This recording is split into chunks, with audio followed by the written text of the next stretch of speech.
आपने युद्ध के कई जिक्र सुने होंगे।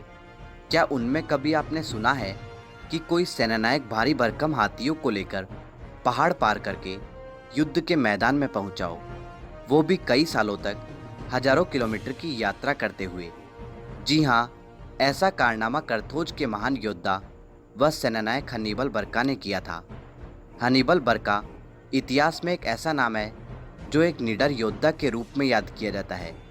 उन्होंने एक लड़ाई में अपनी सेना की अगुवाई करते हुए 70,000 रोमन सैनिकों को मौत के घाट उतार दिया था।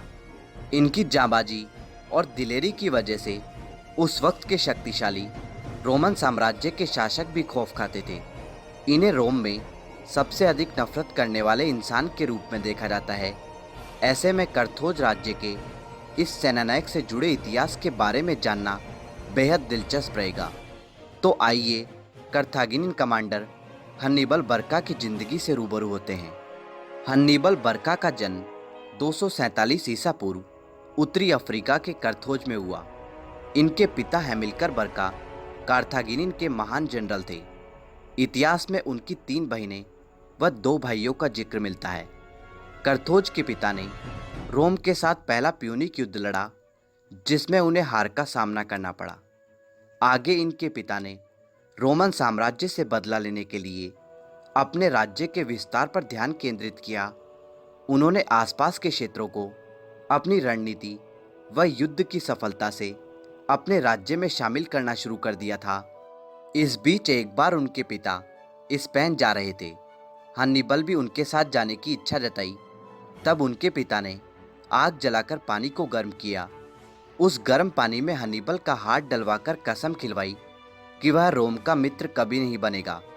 उन्होंने भी अपने पिता से वादा किया कि वह अपने प्राण के अंतिम पलों तक रोम का दुश्मन बना रहेगा। करथोज को स्पेन की विजय हासिल करने में एक लंबा समय बीत गया था।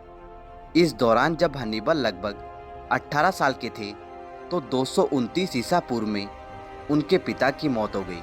पिता अपने पुत्र के हाथों करथोज राज्य को शक्तिशाली बनाने का सपना देख चुके थे। खैर, हैमिलकर की मृत्यु के बाद उनके दामाद हर्षुबल ने शासन संभाला और 221 ईसा पूर्व में उनके दामाद की भी हत्या कर दी गई। ऐसे में इबेरियंस व करथागिनी सैनिकों ने हन्निबल को आपसी सहमति से अपना कमांडर चुन लिया। 26 वर्षीय सेनानायक अपने पिता की आक्रामक सैन्य राजनीति में प्रवेश कर चुका था। वह पिता की रणनीति की तरह अपने राज्य का विस्तार कर रहा था। इस बीच उन्होंने स्पेनिशों से रिश्ते मजबूत करने के लिए वहां की राजकुमारी से शादी रचा ली। उनकी इस राजनीतिक चाल से स्पेनिश शासन के कई क्षेत्र उनके अधीन हो गए। उन्होंने उत्तर स्पेनिश के कई स्थानों को युद्ध से भी जीता था। उस दौरान करथोज राज्य रोमन व यूनान की तरह शक्तिशाली राज्यों में गिना जाने लगा था। हन्निबल लगातार अपने सैनिकों को प्रोत्साहित करते हुए राज्य का विकास करते जा रहे थे। ऐसे में हन्निबल रोमन साम्राज्य की आंखों में गड़ने लगे। उन्हें मौके की तलाश थी। इसी बीच 219 ईसा पूर्व में हन्निबल ने एब्रो नदी के दक्षिण में संगुटन शहर पर हमला कर दिया, जो उनके पिता के समय रोम के साथ हुई एक संधि का उल्लंघन था। हन्निबल इसको लगभग 8 महीनों की घेराबंदी के बाद जीतने में सफल हुए थे। ऐसे में रोम को हन्निबल से युद्ध करने का एक बहाना मिल गया। वहीं हन्निबल भी अपने पिता की हार का बदला लेने के लिए इस पल का बेसब्री से इंतजार कर रहे थे। रोम ने अपना दूत भेजकर युद्ध की घोषणा कर दी। इतिहास में यह लड़ाई द्वितीय प्यूनिक युद्ध के रूप में दर्ज है। युद्ध के लिए हन्निबल ने अपने अधीन राज्यों के सैनिकों को भी अपनी सेना में शामिल करना शुरू कर दिया। उन्होंने युद्ध के लिए आल्प्स का रास्ता चुना, क्योंकि यह रास्ता ऊंचे ऊंचे पहाड़ों के साथ बर्फीली चट्टानों से होते हुए रोमन क्षेत्र में मिलता था। रोम सम्राटों ने भी कभी नहीं सोचा था कि इस कठिन व भयानक रास्ते से हन्निबल अपने सैनिकों के साथ रोम में प्रवेश करेगा। हन्निबल को रास्ते में हिस्पैनिया सैनिकों का भी सामना करना पड़ा, जो करथोज के प्रति बड़े वफादार थे। अंत में हन्निबल ने उन सैनिकों को भी अपनी इच्छानुसार करथोज सेना में शामिल होने का न्योता दे डाला। इतिहासकारों की माने तो हनीबल ने लगभग 38,000 पैदल सेना, 8,000 घुड़सवार और 37 हाथियों की एक सेना के साथ अल्पस के रास्ते युद्ध करने निकल पड़े। उन्होंने कुछ बचे सैनिकों को रिजर्व में अपने भाई मंगो व भांजे हन्नो के नेतृत्व में अपने क्षेत्र में ही छोड़ दिया था। एक बात तो तय है कि किसी भी सेना के लिए लगभग 3,000 किलोमीटर की ऊंची पहाड़ी व खतरनाक रास्तों का सफ़र तय करना बड़ा मुश्किल काम था। मगर हनीबल के जोरदार भाषणों व जोश से करतोज सैनिकों को बहुत प्रोत्साहन मिला। तभी ऐसा संभव हो सका कि पैदल व घुड़सवार सैनिकों के साथ हाथियों की सेना भी इन पहाड़ों पर चढ़ाई करते हुए सफ़र शुरू कर सकी थी। उस दौरान सर्द के मौसम में कपकपाती ठंड से सेना को बड़ी मुश्किल का सामना करना पड़ा। कई सालों बाद खतरनाक स्थानों को पार करते हुए हनीबल अपनी सेना के साथ रोम में प्रवेश करने में सफल हुए। मगर अफसोस, इस सफ़र के दौरान हनीबल के कई हजार सैनिकों ने अपनी जान गंवा दी थी। इस लड़ाई में ही उन्होंने अपनी एक आंख भी गंवा दी थी। हनीबल अपने बचे सैनिकों के साथ रोम के इतालवी शहर पहुंच चुका था। कुछ ही समय पहले पो नदी के किनारे इस शहर के आसपास वाले इलाकों को रोम अपने अधीन कर चुका था। यहाँ के निवासी हनीबल को पसंद करते थे। ऐसे में हनीबल को उन स्थानीय लोगों का भरपूर समर्थन मिला। उन्होंने इनका स्वागत किया। रोमन को भी गाल निवासियों के विद्रोह का अंदाज़ा लग चुका था। उन्होंने इन्हें रोकने के लिए एक सेना भेज दी। युद्ध में रोमन के इन सैनिकों को मुंहतोड़ जवाब मिला। आगे हनीबल रोम के अन्य छोटे छोटे स्थानों पर कब्जा कर चुका था। उस दौरान उसने कई रोमन विद्रोहियों को भी अपने साथ मिला लिया था। 216 में रोमनों ने फैसला किया कि अब एक बड़े युद्ध से ही हनीबल को परास्त किया जा सकता है।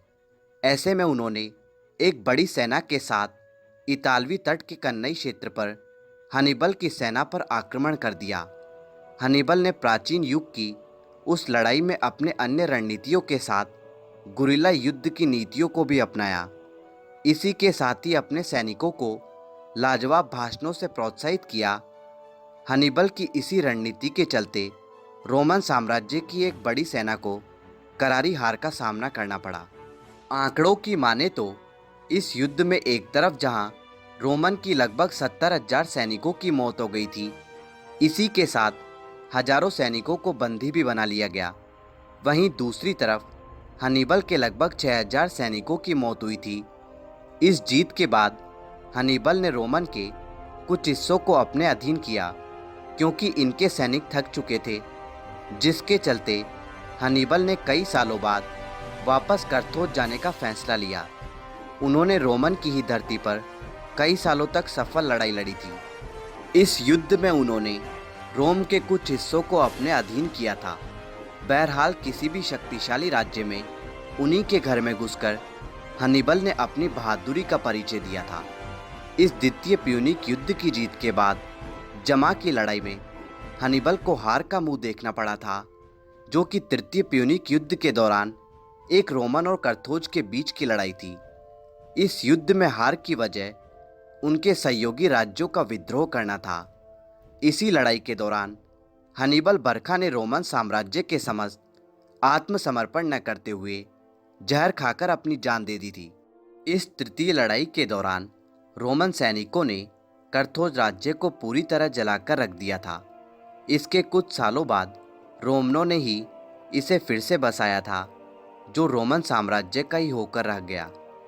तो ये थे हनीबल बरखा की ज़िंदगी से जुड़े कुछ दिलचस्प किस्से, जिन्होंने अपने पिता से किए वादे को पूरा किया और अपने अंतिम समय तक रोम के लिए घातक दुश्मन बने रहे। दोस्तों, हनीबल बरखा से जुड़े इस वीडियो के बारे में अपनी राय हमारे साथ कमेंट बॉक्स में ज़रूर शेयर करें। धन्यवाद दोस्तों, इसी तरह के इंटरेस्टिंग और इन्फॉर्मेटिव वीडियो देखने के लिए हमारे चैनल द हिस्टोरिक भारत को अभी सब्सक्राइब करें और बेल आइकन का बटन दबा दें, जिससे आपको हमारे लेटेस्ट वीडियो सबसे पहले मिल सके। धन्यवाद दोस्तों।